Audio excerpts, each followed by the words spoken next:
صلو علی الحبیب صلی اللہ تعالی علی محمد صلی اللہ علیہ وآلہ وسلم۔ تو باغ والوں کے واقعہ سے جو تیسرا سبق ملا کہ صدقہ کرنے سے مال کم نہیں ہوتا، ہاں صدقہ نہ کرنے سے مال کم میں کمی آ سکتی ہے۔ دیکھیے وہ نیک شخص جو باغ کا مالک تھا، وہ اللہ پاک کی راہ میں خرچ کیا کرتا تھا، اس کے مال میں برکت تھی، اللہ پاک نے اسے خوب مال و دولت سے نوازا تھا۔ اس کی اولاد نے خطا کی، اپنے والد کے نقش قدم پر نہ چلے، کنجوسی کی، صدقہ خیرات سے ہاتھ کھینچا، نتیجہ کیا ہوا کہ سارے کا سارا باغ جل کر خاک ہو گیا۔ تو پتہ چلا کہ کنجوسی نقصان دہ ہے اور صدقہ و خیرات کرنا دنیا میں بھی فائدہ مند ہے، آخرت میں بھی فائدہ مند ہے۔ سیدنا ابو ہریرہ رضی اللہ تعالیٰ عنہ سے روایت ہے، رسول ذیشان صلی اللہ علیہ وآلہ وسلم نے ارشاد فرمایا، ایسا کوئی دن نہیں جس میں بندے سویرا کریں یعنی صبح کریں اور دو فرشتے نہ اترے، جن میں سے ایک تو کہتا ہے اے اللہ پاک سخی کو زیادہ اچھا بدلہ دے، دوسرا کہتا ہے اے اللہ پاک کنجوس کو برباد کر دے۔ اللہ پاک ہماری خیر فرمائے۔ تو غور فرمائیے کہ فرشتے دعائیں کر رہے ہیں کس کے لیے؟ سخی اور کنجوس کے لیے۔ سخی کے لیے فرشتوں کی دعا ہے، اے اللہ پاک اس نے جو 100 200 400 1000 10,000 50,000 صدقہ کیا ہے اسے اس کا بہتر بدلہ عطا فرما، اور جو کنجوسی کرتا ہے یہ سوچتا رہ جاتا ہے کہ اللہ پاک کی راہ میں دے دوں گا تو میرے پاس کیا بچے گا، جو دل ہی دل میں حساب کتاب کرنے بیٹھ جاتا ہے، ہائے میرے اتنے پیسے کم ہو جائیں گے وغیرہ، تو وسوسوں میں پڑ جاتا ہے۔ فرشتے اس کے خلاف دعا کرتے ہیں، اے اللہ پاک اس کنجوس کو برباد کر دے۔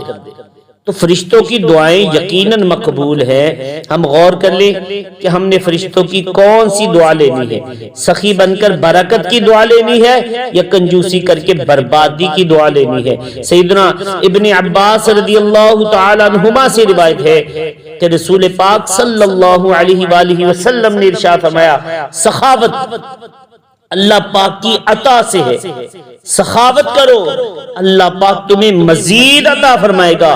سنو اللہ پاک نے سخاوت کو پیدا فرما کر ایک درخت کی صورت عطا فرمائی اور اس کی اصل کی طوبہ درخت کی جڑ میں راسخ کر دیا۔ اس کی جو اصل ہے، اصل کو طوبہ درخت کی جڑ میں راسخ کر دیا اور ٹہنیوں کے سدرۃ المنتہا کی شاخوں کے ساتھ مضبوط کر دیا، اور اس کی بعد شاخوں کو دنیا کی طرف جھکا دیا، تو جو شخص اس کی صرف ایک ٹہنی پکڑ لے اللہ پاک اسے جنت میں داخل فرما دیتا ہے۔ سنو بے شک سخاوت ایمان سے ہے اور ایمان جنت میں ہے، اور اللہ پاک نے کنجوس کو اپنے غضب سے پیدا فرمایا اور اس کی اصل کو جہنم کے کانٹے دار درخت کی جڑ سے جوڑ دیا، اس کی بعد شاخ زمین کی جانب مائل فرما دی، تو جو شخص اس کی کسی بھی شاخ کو پکڑ لیتا ہے اللہ پاک اسے جہنم میں داخل فرما دیتا ہے۔ سنو کنجوسی ناشکری ہے اور ناشکری جہنم میں داخل ہونے کا سبب ہے۔ اللہ اکبر۔ ایک صحابی ہیں حضرت قیس انصاری صحابی رضی اللہ تعالیٰ عنہ، آپ راہ خدا میں بہت خرچ کیا کرتے تھے۔ ان کے بھائیوں کو ان سے شکایت رہتی تھی کہ کچھ اپنے لیے بھی بچا کر رکھا کرو، مگر یہ راہ خدا میں خرچ کرنے سے باز نہیں آتے تھے۔ آخر ان کے بھائی بارگاہ رسالت میں پہنچے، عرض کیا یا رسول اللہ صلی اللہ علیہ وسلم قیس کا ہاتھ بہت کھلا ہے۔ پیارے آقا صلی اللہ علیہ وسلم نے حضرت قیس رضی اللہ عنہ کو بلا لیا، ان سے معاملہ پوچھا، عرض کیا یا رسول اللہ صلی اللہ علیہ وسلم میں اپنی آمدنی میں سے اپنا حصہ لے کر باقی راہ خدا میں خرچ کر دیتا ہوں۔ یہ سن کر آپ صلی اللہ علیہ وآلہ وسلم نے خوشی کا اظہار فرمایا، خوش ہوئے اور ان کے سینے پر ہاتھ رکھ کر 3 بار فرمایا، خرچ کر اللہ پاک مزید عطا فرمائے گا، خرچ کر اللہ پاک پاک مزید عطا فرمائے گا، خرچ کر اللہ پاک مزید عطا فرمائے گا۔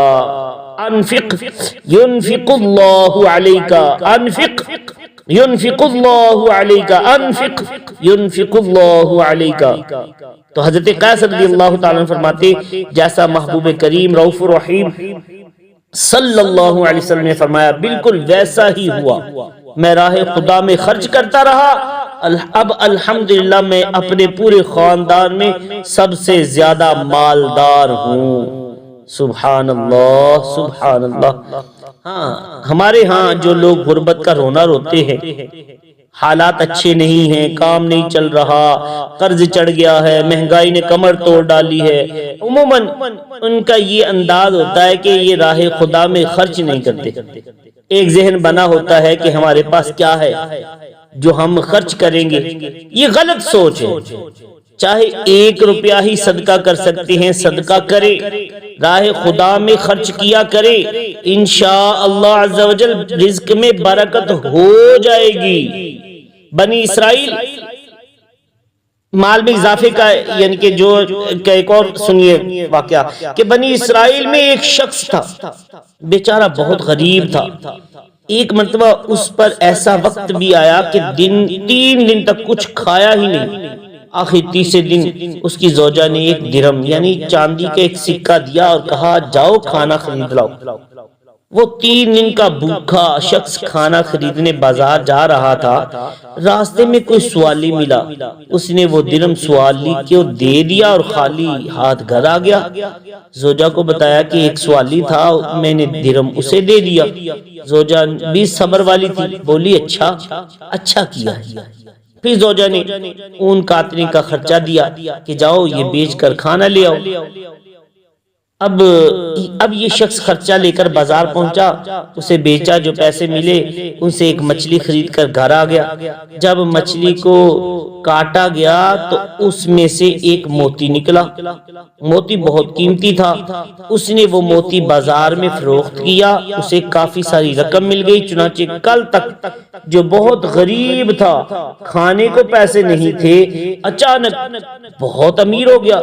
پھر ایک دن اس کے پاس ایک سوالی آیا، ماشاء اللہ یہ شخص اتنے بڑے دل کا تھا کہ اس نے آدھا مال سوالی کے سامنے کیا اور کہا یہ لو، میرا آدھا مال تم لے لو، آدھا میں رکھ لیتا ہوں۔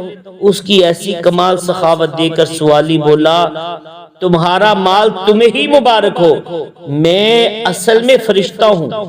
وہ 1 درہم جو تم نے بھوکا ہونے کے باوجود سوالی کو دیا تھا، اللہ پاک نے اس کے بدلے تمہارے لیے 100 قرات اجر مقرر فرمایا۔ یہ جو دولت تمہیں عطا ہوئی ہے یہ ان 100 قرات میں سے 1 قرات ہے۔ اللہ اکبر اللہ اکبر۔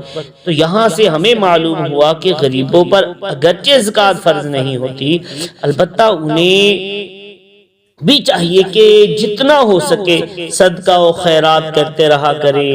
دیکھیے یہ شخص غریب تھا، 3 دن کا بھوکا تھا، پھر بھی اس نے 1 درہم صدقہ کر دیا، اس کا یہی درہم قبول ہوا اور اللہ پاک نے اسے مالا مال کر دیا۔ اس لیے ہمیں چاہیے کہ آمدنی چاہے کتنی ہی ہو، چاہے 10 روپے ہی کر سکتے ہیں، صدقہ ضرور کرنا چاہیے۔ صلو